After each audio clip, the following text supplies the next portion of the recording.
Assalamualaikum warahmatullahi wabarakatuh. Hai teman-teman, ketemu lagi di channel YouTube Dapur Ekonomis. Nah, di video kali ini saya mau buat kue lapis rainbow yang tampilannya unik dan cantik, apalagi rasanya yang enak, manisnya pas, dan teksturnya yang lembut, kenyal, dan legit. Kue lapis yang satu ini cocok banget dijadikan teman ngopi atau ngeteh ngumpul bareng keluarga, atau bisa juga dijadikan ide jualan untuk isian snack box ya. Nah, mau tahu saya buatnya gimana dan bahannya apa aja? Simak videonya sampai dengan selesai. Terima kasih. Langkah pertama, siapkan panci, lalu masukkan gula pasir sebanyak 50 gram atau setara dengan 3,5 sendok makan. Kalau teman-teman suka manis, boleh ditambahkan untuk takaran gulanya ya, disesuaikan dengan selera. Selanjutnya, tambahkan garam sebanyak setengah sendok teh dan vanili bubuk sebanyak 1/4 sendok teh ya. Kemudian jangan lupa tambahkan 1 lembar daun pandan supaya aroma kuenya lebih wangi. Selanjutnya tambahkan santan sebanyak 300 ml dengan kekentalan sedang, dan santan ini saya dapat dari satu bungkus santan instan yang ukuran 65 ml ya. Kemudian saya tambahkan air sampai dengan volumenya menjadi 300 ml. Kemudian kita aduk-aduk sebentar supaya semua bahannya tercampur merata. Selanjutnya kita masak. Selanjutnya santan ini kita masak menggunakan api yang paling kecil sampai dengan mendidih, sambil terus diaduk-aduk ya supaya santannya nggak pecah. Tujuan santannya dimasak dulu supaya kuenya lebih awet dan nggak cepet basi ya teman-teman. Nah, ini santannya yang sudah mendidih, kemudian matikan api kompornya sambil diaduk-aduk sebentar ya supaya menghilangkan uap panasnya.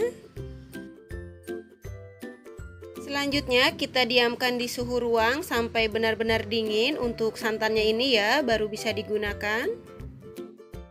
Selanjutnya siapkan wadah yang kering, lalu masukkan tepung beras sebanyak 50 gram atau setara dengan 5 sendok makan seperti ini ya.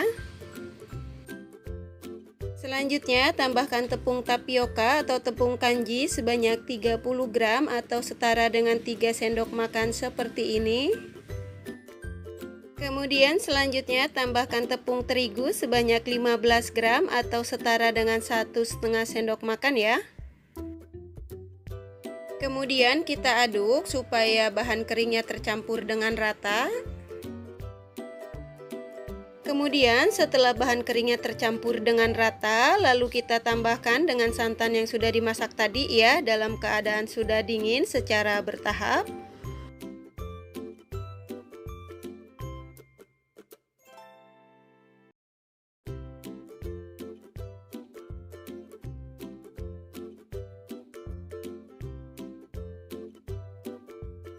Kemudian setelah santan dan tepungnya tercampur dengan rata, lalu kita saring supaya tidak ada tepung yang menggumpal atau bergerindil ya.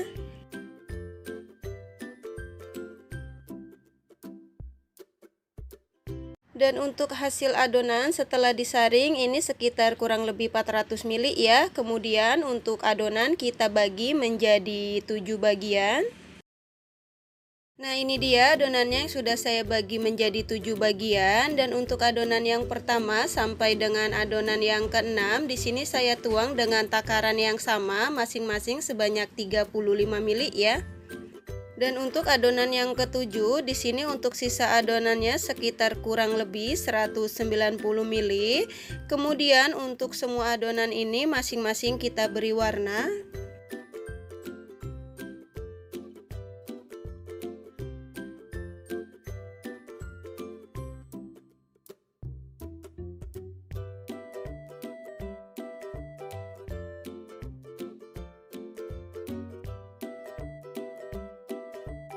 Nah, ini untuk adonan yang pertama sampai dengan adonan yang keenam yang sudah diberi warna, kemudian kita sisihkan dulu.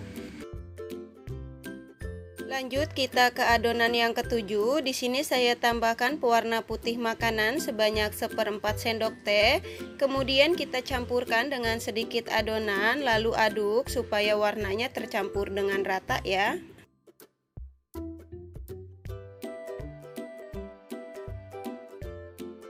Kemudian selanjutnya setelah semua adonan selesai diberi warna, lanjut kita kukus. Di sini sudah saya siapkan kukusan dan sudah saya panaskan terlebih dahulu juga ya. Dan jangan lupa untuk tutup kukusannya ini kita lapisi menggunakan lap atau serbet yang bersih supaya tidak ada uap air yang jatuh ke atas adonan. Dan cetakan yang saya gunakan di sini menggunakan cetakan loaf yang berdiameter 6 cm, dan untuk cetakannya ini sudah saya olesi menggunakan minyak goreng sebelumnya ya, dan sudah saya panaskan terlebih dahulu juga. Selanjutnya kita tuangkan adonan lapisan pertama yang berwarna ungu ke setiap cetakan masing-masing sebanyak 5 ml.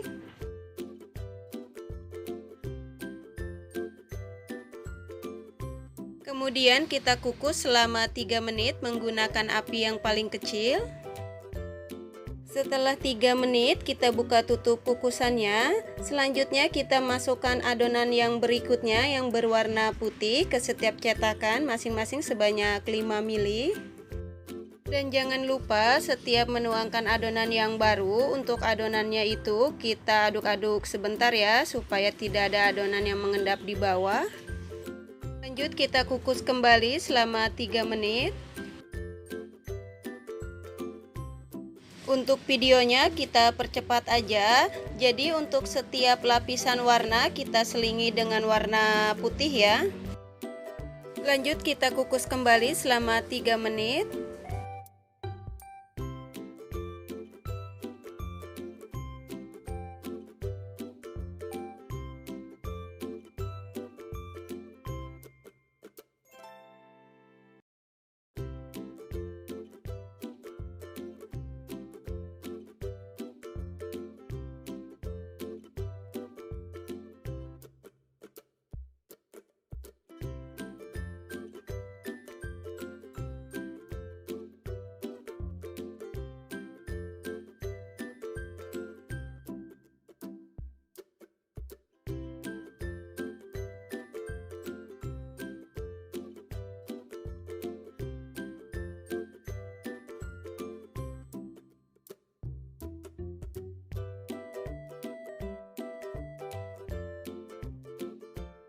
Alhamdulillah akhirnya kita sampai ke lapisan yang terakhir.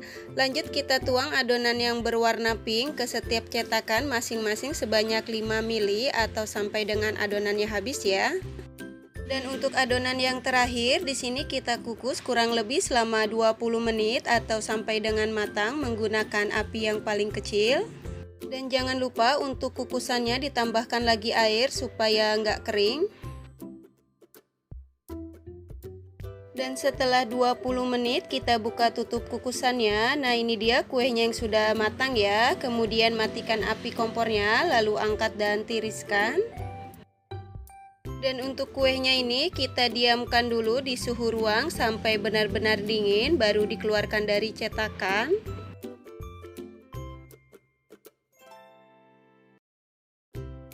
Nah ini dia kue lapis yang sudah dingin, kemudian kita keluarkan dari cetakan. Cara mengeluarkan kue lapis dari cetakan, di sini kita tekan secara perlahan setiap pinggir-pinggirnya, lalu kita keluarkan kue dari cetakan. Nah ini dia hasil kue lapisnya, Masya Allah untuk warna dan tampilannya super cantik banget. Apalagi setiap lapisannya rapih ya, nggak ada yang bergelombang.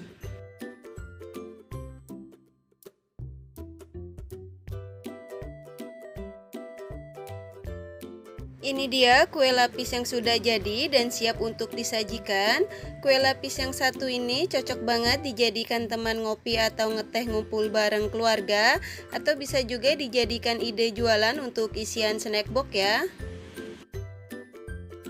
Kue lapis yang satu ini selain tampilannya yang unik, warnanya yang cantik, apalagi rasanya yang enak, manisnya pas kalau menurut saya ya, dan teksturnya yang lembut, kenyal, dan legit. Pokoknya teman-teman wajib coba resep kue lapis yang satu ini, dijamin pasti suka. Satu resep ini menghasilkan kue lapis sebanyak 7 pieces menggunakan cetakan lop yang berdiameter 6 cm. Kalau teman-teman mau buat dalam jumlah yang banyak, untuk resepnya bisa dikali 2. Untuk yang suka dengan resepnya, jangan lupa subscribe. Dan untuk teman-teman yang sudah subscribe, terima kasih banyak ya. Selamat mencoba. Wassalamualaikum warahmatullahi wabarakatuh.